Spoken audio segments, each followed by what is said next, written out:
Ladies and gentlemen, welcome to Lockdown Radio. This is Saturday, December the 12th. I just got back from today's anti-lockdown protests downtown. They were amazing. It was, pissing down rain outside, but that, it's not going to keep any of these people home, that's for sure. These people are, they're out there fighting for rights, and they don't give a shit what the weather is. I guarantee the coldest, shittiest days this winter, they're all going to be out there. And you know what? So will I. I'll be there too. So come out, and if you want to have your opinion broadcasted in a way, broadly casted to a wider audience, I guess that's where that word probably came from, then talk to me at the lockdowns. My name is Mike. At the lockdown protests, I should say, on Saturdays. Come and talk to me and say what you'd like to say, and you can hear it here on the show. So, yeah, today was a good turnout. It was a little quieter, though, with people walking past. There wasn't as many of that as I've seen. More people driving. And once again, I would say, if anything, more than 50% of the people who drove past seemed to be supportive. They were honking, fist bumping, thumbs up, that type of thing. Actually, and I think one of the best ones was when an OPP officer. Oh, sorry, I just got to check my levels here. I don't know what's going on. Maybe I've got my gain set. No, we're all the way up. Okay. An OPP officer drove past and honked and gave a thumbs up. So I thought that was really cool. Yeah, but there are still a lot of people who are, they just, I don't know what it is. I think they want to make fun of the anti-lockdown protest because, hey, people need to have fun right now, and there's not as many ways to have fun right now during these lockdowns. So some people are, driving past and giving the finger to people and, swerving towards them, pretending like you're going to hit them with your vehicle. That is a way of having fun for some people. So that's what I think the people who oppose the anti-lockdown protests, I think they're just looking for a good time too. So I don't judge them too much. But there was this one, I found a few interesting things. So first of all, there was a guy who drove up in his truck. He was driving a white Dodge Ram. For a minute, I thought it might have been my boss, for Christ's sake. I was every time I see one of those white Dodge Rams, my asshole just clenches because I feel like I'm doing something wrong. But anyway, so this guy was just parked across the street, and he was just, filming a little bit. He was documenting, I think. He's really, what he was doing is he was documenting what's going on. But he's also kind of, a little bit guarded. He wants to, he's not going to actually get out of his vehicle and come over and say hello, right? He's kind of keeping himself at a bit of a distance. I asked him if he agreed with what we were saying, with the stuff that was on the signs, like, stuff about, masks, anti-masks type stuff. And I asked him if he agreed, and he kind of shook his head and said no. But I kind of feel like, he was driving around in that truck in a T-shirt, with no mask on. This guy, I think, and I pointed that out to him too, that, I said, at least you're not driving around wearing a mask. So he kind of gave me a little bit of a thumbs up for that. So, but anyway, yeah, he pulled up, he did a little quick video, and then he kind of drove away. So he's interested in it anyway. That's what I find is a lot of people are very interested in these protests in one way or another. There was also, this was funny. There was a group of three. So this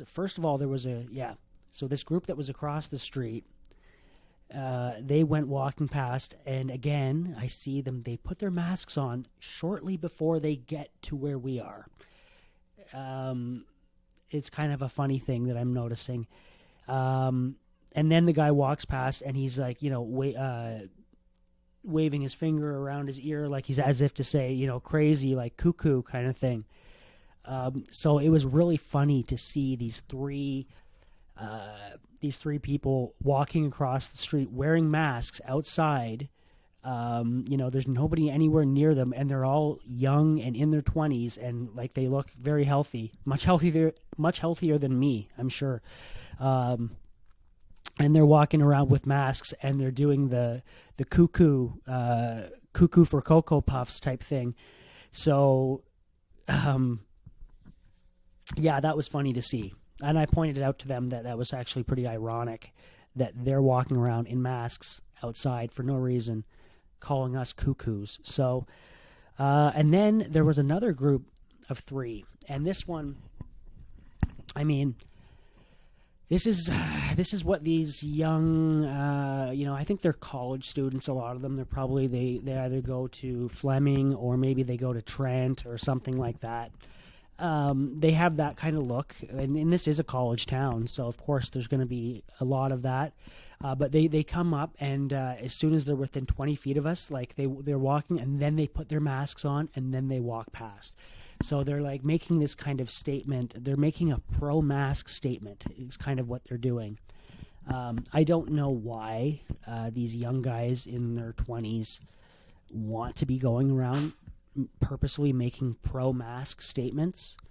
I see it as something that's going to, invade our freedom for a long time, and I want to see it gone sooner than later.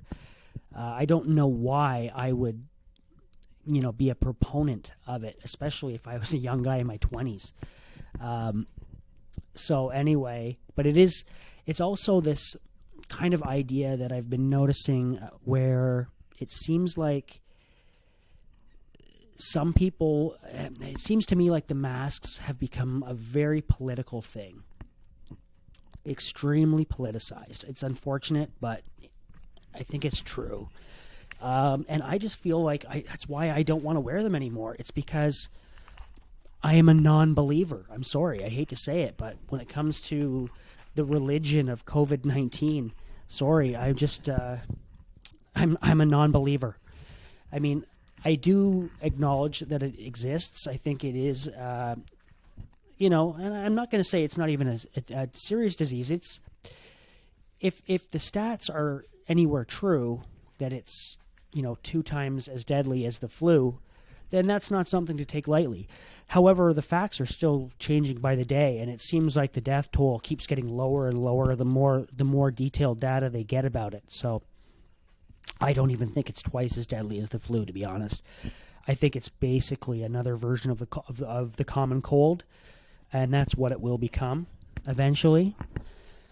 And we'll just chase our tail taking a vaccine every year that will prevent last year's version of COVID-19. That's essentially what we're now setting ourselves up for. And some people will be getting mega rich in the background on those vaccines. So, yeah, if you're in support of that, if that's the type of life that you want, if that's the future that you think that this country should have, then yes, make pro-mask statements. Walk around wearing a mask. Drive around in your car by yourself wearing a mask. I mean, that's a great way to show that you are just in support of masks because you're clearly not protecting yourself or anyone else. You're just making a statement at this point. So good for those people making statements that they want this type of tyranny in their life, basically, I think. So yeah, these guys, they put on their mask, but then there's also this weird feeling now where if you don't believe in the masks or if you want to ask questions of anything, then it's like you are a diseased person. There's this very dangerous, very slippery slope that we're approaching where essentially, depending on what your political views, let's call it out for what it is here. Let's say you're a Trump or you're an anti-Trump, because there's no such thing as a pro-Biden, by the way. Nobody likes Joe Biden. They just don't like Trump. That's really what it is.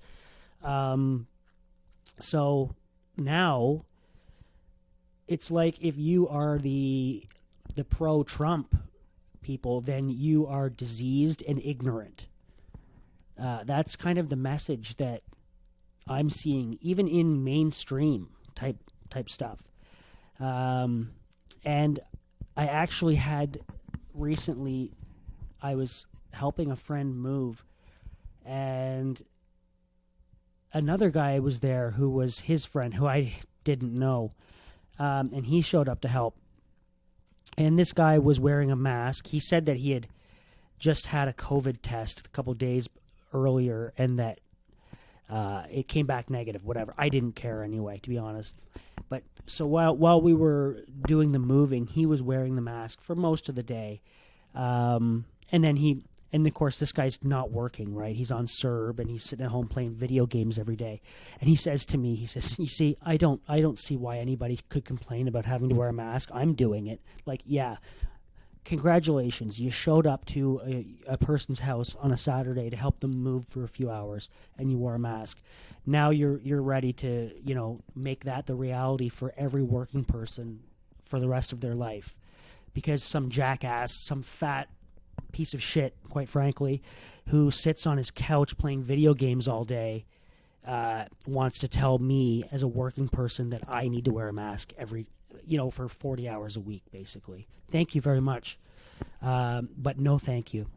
So anyway, as the day went along, this guy, he started to kind of, we were chatting more and more, and things were, becoming more relaxed, and he would put his mask down under his chin sometimes. That's how I knew he liked me, I guess. I don't know these weird people.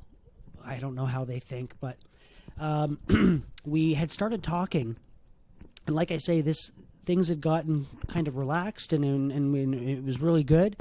And then the unfortunate topic of politics came up, which in this day and age right now, and this was pre-election, by the way, so it's hard to avoid this. Anyway, I happened to say that, well, I think that Trump should win, is how I said it. And I really do think that, because I just think Joe Biden, what on earth did he even do to try to win? I mean, he locked himself in a basement for a year and said nothing. So, like, if that's not how you try to become president. So I think even if you hate Trump, I think you still have to give it to him, because at least he went out and tried to get the job. He didn't just sit at home and do nothing like a loser, like this fat masked loser who so after we were talking about politics, and I mentioned that I think Trump should win, what does he do? He reaches down and pulls his mask up over his face, as if to say that now I have the disease of Trumpism. So now I must be a diseased person that he now has to fear. So that just, to me, really showed what these people are all about. Like, they are just so they're just weird. They're so weird. And this idea of the masks too, I think that they're like crisis actors, because they just want to keep this pandemic going. They want to keep the look that everything is terrible, especially because Trump is still there. As soon as he's gone, once he's officially gone, and whether that happens to be on January 20th or if it happens to be in 4 years from now, because we don't know yet. Oh my God. If he pulls it off, that's going to be amazing. I can't wait to get out and interview people if that happens. Oh my God. Anyway, so yeah, like, this guy pulls, so he pulls the mask up, because now all of a sudden I've outed myself as a Trump supporter. So it just goes to show that they don't really believe in the pandemic. It's just political. They just want the world to look like it's fucked as long as Donald Trump is here.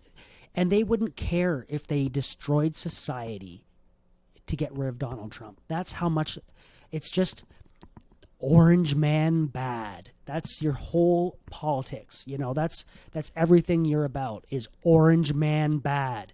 everything else must be better than Orange Man. You know, if there was election fraud, I mean, if that did happen, I would be willing to guess that some of these people would be in favor of that. I bet you a lot of these people would say that, you know what, a little bit of fraud is okay as long as it gets rid of the bad Orange Man. So that just took me on a little bit of a rant there. But, yeah, and I will be talking more about this. I kind of want to look into some of these. I want to look into this idea that is being now pushed forward that people who support Trump are diseased, because I think that this is some kind of a sick narrative that is being pushed. Also, I heard a story which was really disturbing that certain credit card companies in the U.S. are denying people credit if they are known to be a Trump supporter. I don't know much about that story yet. I might look into that because that sounds like it could just be bullshit. I don't know. I heard it on Rebel News, though, so that tells me that it's somewhat credible. I will look into it further. Yeah, so today was pretty good. Overall, it was a nice, successful day. It was good to see Nick was out, Dave was out, Logan, and I met Annie and Peter. They were really great. Yeah, and sorry for everybody else who I'm forgetting. But yeah, just take an interview and be on the podcast. That's the best way to get your opinion forward. So thank you very much for listening. This has been Lockdown Radio for this week. It is Saturday, December 12th. So we'll see you next week. Thank you very much. Bye-bye.